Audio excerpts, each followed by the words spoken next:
اللہ سے دعا مانگنی ہے مگر رب سے ناراض نہیں ہو جانا ہے، مایوس نہیں ہو جانا ہے، اگر نہیں مل رہا تو بھی راضی رہنا ہے۔ ہمارا پرابلم کیا ہے؟ 2 4 6 مہینے کوئی دعا کریں کام نہ ہو، ہیں یار دعا کرتا ہوں قبول ہی نہیں ہو رہی، مکے جا کے دعا کی پھر بھی قبول نہیں ہوئی، مدینہ شریف جا کے دعا کی پھر قبول نہیں ہوئی، فلاں بزرگ سے دعا کرائی پھر قبول نہیں ہوئی، لوگ کہتے ہیں جمعے کے خطبے کے درمیان دعا کرو، کتنے جمعوں سے دعا کر رہا ہوں قبول نہیں ہوئی۔ اللہ سے شکوہ ہے، اللہ سے ہی بھروسہ اٹھنا شروع ہو جاتا ہے، نہیں بھائی کچھ نہیں ہوتا، سنا ہی ہے دعا قبول نہیں ہوتی۔ وہ اللہ کے خلیل ہیں اور 99 سال تک دعائیں کر رہے ہیں۔ کون ہے میرے اور آپ کے درمیان جو 99 سال سے دعائیں کر رہا ہے؟ سرکار دو عالم صلی اللہ تعالی علیہ وسلم کے بعد اگر کائنات میں کوئی سب سے عظیم ہستی ہے، سب سے بڑی ہستی اگر نبی پاک کے بعد کوئی ہے تو وہ حضرت ابراہیم علیہ السلام۔ اتنا بڑا مرتبہ ہے اور اللہ کے دوست بھی ہیں اور اتنی دعائیں مگر بیٹا نہیں ملا 99 سال تک۔ اب اس پہ سیکھنے کو پتہ کیا ملتا ہے ان واقعات سے؟ کہ ہمیں اپنے رب سے مایوس نہیں ہونا، پہلے یہ بھروسہ کر لو نا کہ اللہ میرے لیے بہترین فیصلہ کرنے والا۔ ہم سب کی ماں، سب سے زیادہ پیار ہم سے کون کرتا ہے؟ ماں کرتی ہے نا۔ ماں کے دل میں ممتا ڈالنے والا کون ہے؟ یعنی میری ماں مجھ سے پیار کرے یہ خیال اس کے دل میں ڈالنے والا کون ہے؟ اللہ نہ ڈالتا تو ماں پوچھتی بھی نہ ہے۔ ذرا آپ سوچیں، صرف ماں، انسانوں کی ماں کے دل میں رب نے نہیں ڈالا، یہ جتنے جانور ہیں ان کی ماں بھی اپنے بچوں سے ویسا ہی پیار کرتی ہے، جان دے دیتی ہے، لڑنے آ جاتی ہے، چاہے وہ بلی ہو، کتا، جو بھی جانور ہو، بچے کے لیے جانور بھی جان دینے کے لیے تیار ہو جاتے ہیں۔ کیوں؟ یہ اللہ نے خیال ڈالا ہے۔ اور اگر اچھا اب اس کی لاجک سمجھیں، اے ہائے میرے رب کی شان دیکھو، جب ہم پیدا ہوتے ہیں، ہم پیدا ہوں یا جانور کے یہاں بچہ پیدا ہو، کیسا ہوتا ہے؟ نازک سا، اس کی نہ ہمت نہ طاقت نہ چلنے جیسا قابل۔ اگر ماں باپ بچہ پیدا کرنے کے بعد بچے سے محبت ہی نہ کریں، خیال ہی نہ کریں تو بچہ تو مر جائے گا نا، اس کو تو خادم چاہیے۔ آپ اگر غور کریں نا، بچے کے پیدا ہوتے ہی اس کو 2 خادم چاہیے ہوتے ہیں، ایک اس کے کھانے پینے، جس کو کہیں ورزش، مالش، صفائی ستھرائی کرنے والی ایک خادمہ چاہیے بچے کو، اور ایک اس کے لیے خرچ کرنے والا بندہ بھی چاہیے۔ اللہ نے کیسا انتظام کیا کہ ماں بچے کی باقاعدہ خادمہ بنتی ہے، اس کی گندگی بھی صاف کر رہی ہے، اس کو روز مالش بھی کر رہی ہے، اس کو کپڑے بھی پہنا رہی ہے، وہ روئے تو ماں تکلیف میں ہے، وہ اٹھ جائے تو ماں اٹھ جائے، اس کے جسم میں اللہ نے ایسی خوراک دی کہ ماں اسے دودھ بھی پلا رہی ہے۔ یعنی اللہ نے کیسی ہم سب کے لیے انتظام کیا کہ اس کے دل میں ایسی چیز ڈال دی کہ وہ اپنے آرام نہیں دیکھے گی، بچے کا آرام دیکھے گی۔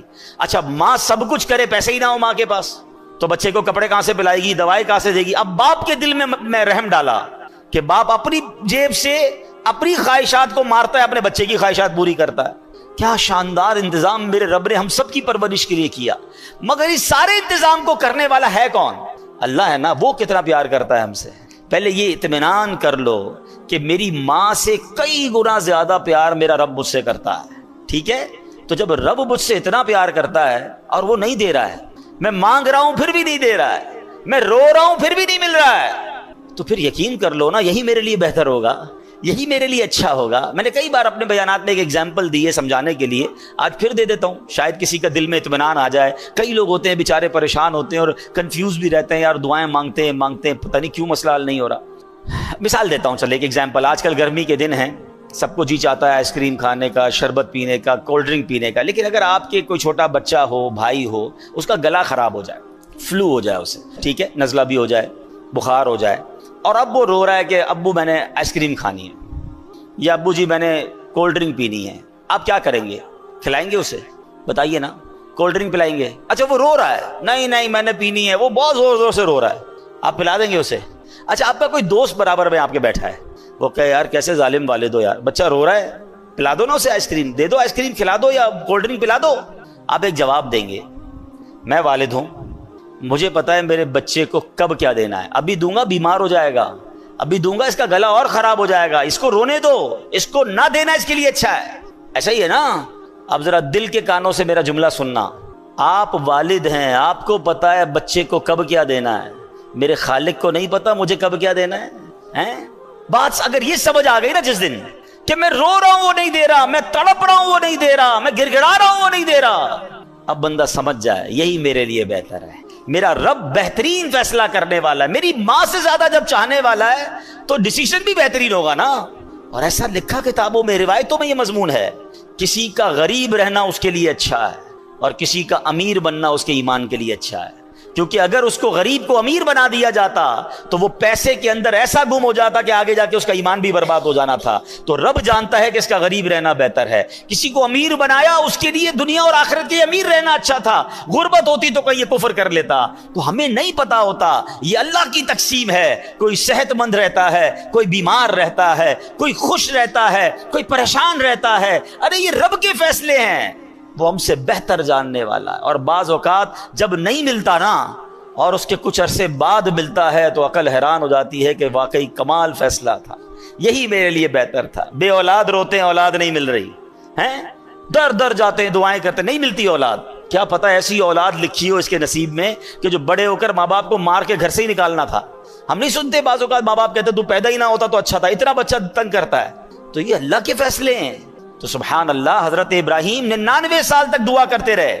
اب جب دعا ہو گئی، حضرت اسماعیل مل گئے۔ اب مجھے بتاؤ، جس کو 15-20 سال بعد اولاد ملے تو وہ کتنا پیار کرتا ہے اپنے بچے کو، گود سے لگائے رکھتا ہے کہ اب تو پیر بھی زمین پر نہ رہے ہیں۔ مگر پہلا امتحان کیا تھا کہ اس دودھ پیتے بچے اور اس کی ماں کو ایک ایسے صحرا میں چھوڑ کر آ جاؤ کہ جہاں کوئی آبادی نہیں ہے۔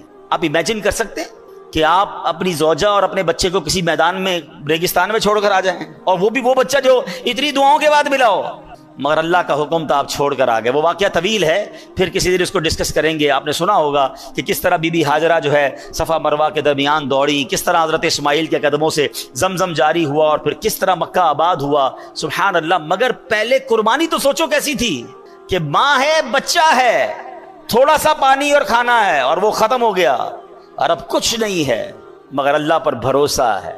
اس خاندان کی قربانیاں تو سوچو۔ پھر اللہ نے حضرت ابراہیم اور حضرت اسماعیل سے کعبے کی تعمیر کروائی، وہ مقام ابراہیم جس پر کھڑے ہو کر حضرت ابراہیم نے کعبے کی تعمیر کی۔ سبحان اللہ، یہ کیسا اللہ کے نبی کا معجزہ ہے کہ 5000 سال سے زیادہ عرصہ گزر چکا ہے۔ جو مکے گئے ہیں انہیں پتا ہے کہ آج بھی اپنی آنکھوں سے حضرت ابراہیم کے قدموں کے نشان ہم دیکھتے ہیں، اور وہ پتھر ویسے ہی سلامت ہے۔ دنیا میں کوئی پرانی سے پرانی عمارت 700 800 1000 سال کے بعد ختم ہو جاتی ہے، گر جاتی ہے، نام و نشان مٹ جاتا ہے۔ یہ 5000 سال سے زیادہ عرصہ ہو گیا ہے، یہ پتھر کھلے آسمان تلے موجود رہا۔ علماء کہتے ہیں ہزاروں بارشیں دیکھیں، ہزاروں آندھیاں دیکھیں، ہزاروں موسم کی تبدیلیاں دیکھیں، مگر حضرت ابراہیم کے قدموں کے نشان ویسے کے ویسے موجود ہیں۔ اور قرآن میں رب نے فرمایا وَاتَّخِذُوا مِن مَّقَامِ إِبْرَاهِيمَ مُصَلًّى، اور ابراہیم کے کھڑے ہونے کی جگہ کو اپنے لیے نماز کی جگہ بنا لو۔ اللہ اکبر، یہ مقام ہے حضرت ابراہیم، حضرت اسماعیل اور بی بی ہاجرہ رضی اللہ تعالی عنہ کا۔ لیکن ایک امتحان نہیں تھا، اب یہ والا امتحان جو میں نے آپ کو خواب سنایا کہ اپنے بیٹے کو ذبح کرو۔ اچھا، اب حضرت ابراہیم علیہ السلام نے اپنی زوجہ سے کہا کہ بیٹے کو تیار کر دو۔ حضرت اسماعیل کو تیار کیا، اور اب کمال یہ ہے کہ چلے قربان کرنے۔ جب قربان کرنے چلے تو شیطان کب یہ چاہتا کہ اتنی بڑی قربانی، اتنا بڑا جناب ثواب حضرت ابراہیم کما لیں گے۔ تو شیطان پہلے حضرت ابراہیم کے پاس آیا انسانی شکل میں، اے ابراہیم کہاں چلے ہیں؟ کہا بیٹے کو لے کے جا رہا ہوں۔ کہا مجھے پتا ہے آپ ذبح کرنے جا رہے ہیں۔ حضرت ابراہیم نے کہا کہ اب بیٹے کو باپ ذبح کرتا ہے؟ کہا مجھے پتا ہے آپ کو اللہ کا حکم ملا ہے۔ آپ نے فرمایا پھر اللہ کا حکم ہے تو میں اس پر راضی ہوں۔ شیطان مردود وہاں سے جا کر حضرت بی بی ہاجرہ کے پاس جاتا ہے۔ اب ماں کتنا پیار کرتی ہے بچے سے، وہ بھی بچہ وہ جو اتنی دعاؤں کے بعد ملا ہو۔ آپ کو پتا ہے حضرت اسماعیل کی عمر کتنی تھی اس وقت؟ ایک روایت کے مطابق 7 سال اور ایک روایت کے مطابق 13 سال۔ کیا عمر ہوتی ہے یہ؟ حضرت ہاجرہ کے پاس جا کر کہتا ہے اے ہاجرہ تمہیں پتا ہے تمہارے شوہر بیٹے کو کہاں لے جا رہے ہیں؟ تو کہاں لے جا رہے ہیں؟ کہا ذبح کرنے لے جا رہے ہیں۔ کہا کیا باپ بیٹے کو ذبح کرتا ہے؟ کہا ہاں، اس لیے ذبح کر رہے ہیں کہ اللہ کا حکم ہے۔ بی بی ہاجرہ کہتی ہے اگر میرے رب کا حکم ہے تو پھر ہم راضی ہیں۔ کیا گھرانہ ہے یہ! اب حضرت اسماعیل کے پاس چلا گیا شیطان، چھوٹی عمر ہے۔ کیا ہے بیٹے تمہیں پتا ہے تمہارے والد کہاں لے جا رہے ہیں؟ کہ کہاں لے جا رہے ہیں؟ میرے والد تو کہیں مجھے کسی سے ملانے لے جا رہے ہیں، تیار کروایا تھا نا۔ کہ نہیں، تمہیں ذبح کرنے لے جا رہے ہیں۔ کہتے ہیں کیا باپ بیٹے کو ذبح کرتا ہے؟ کہاں اس لیے ذبح کر رہے ہیں کہ اللہ کا حکم ہے۔ حضرت اسماعیل کہتے ہیں رب کا حکم ہے تو پھر میں بھی راضی ہوں۔ یہ لوگ تھے۔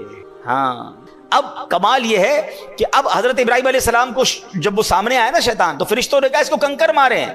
آپ نے ایک بار کنکر مارے، تھوڑا آگے گئے فرشتے نے کہا پھر کنکر مارے، آپ نے پھر پتھر مارے، پھر آگے گئے پھر کنکر مارے۔ یہ جو آج حاجی جمرات کی رمی کرتے ہیں، شیطان کو کنکر مارتے ہیں، اللہ نے حضرت ابراہیم خلیل اللہ اپنے خلیل کی وہ ادا ایسے باقی رکھی ہے کہ جب تک شیطان کو کنکر نہیں ماریں گے حاجیوں کا واجب ادا نہیں ہوگا. اللہ اکبر. پتا چلا کہ رب نے اپنے پیارے کی ادا کو کیسے باقی رکھا ہے.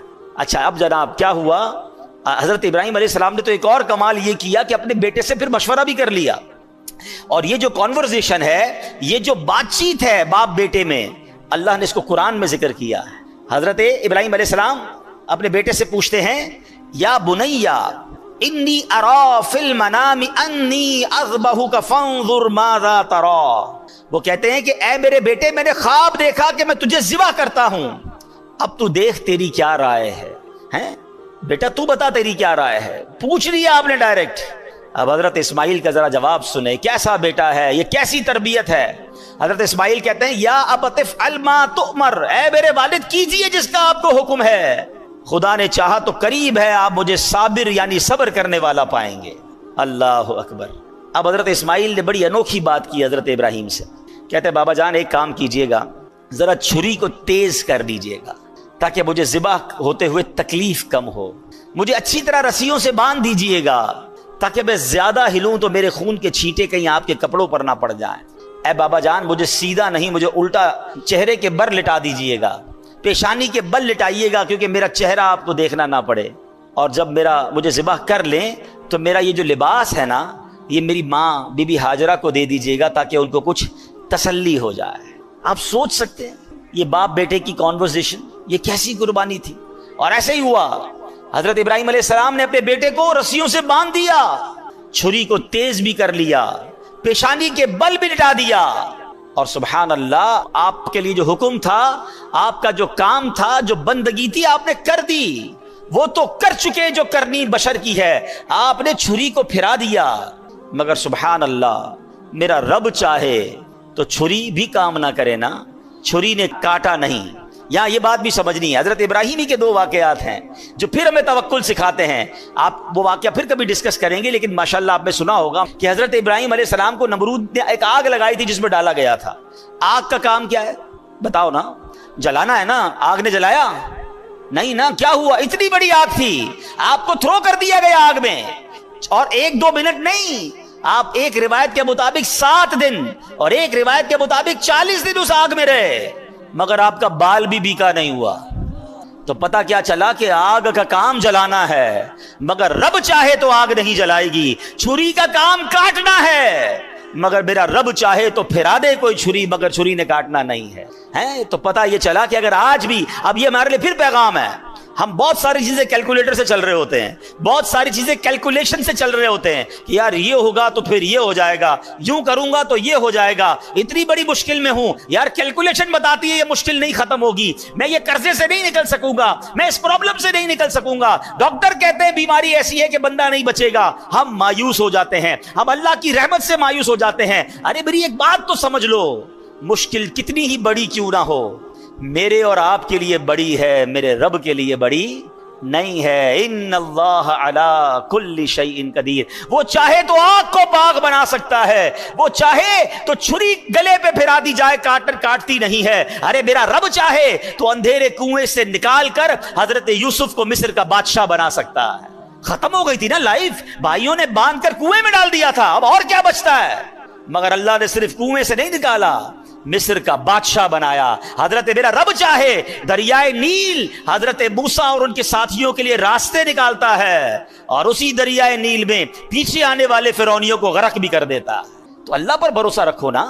ہم کیوں بھروسہ توڑ دیتے ہیں, ہم کیوں مایوس ہو جاتے ہیں, لوگ خودکشی کی باتیں کرنے لگ جاتے ہیں, لوگ ڈپریشن کی طرف چلے جاتے ہیں کہ نہیں ہو سکتا. ارے حضرت آپ کو نہیں پتا پرابلم بہت بڑا ہے, یقیناً تمہارا پرابلم کتنا ہی بڑا کیوں نہ ہو, میرے رب کی قدرت اس سے بڑی ہے, میرے رب کی نگاہ رحمت پڑنی ہے, تمہارے مسائل حل ہو سکتے ہیں, بس اصل بھروسہ چاہیے. علامہ اقبال شاعر مشرق نے کہا نا کہ اگر آج بھی ہو ابراہیم سا ایمان پیدا, there is only one condition, ایمان وہ والا چاہیے. اگر آج بھی ہو ابراہیم سا ایمان پیدا, آگ کر سکتی ہے انداز گلستان پیدا.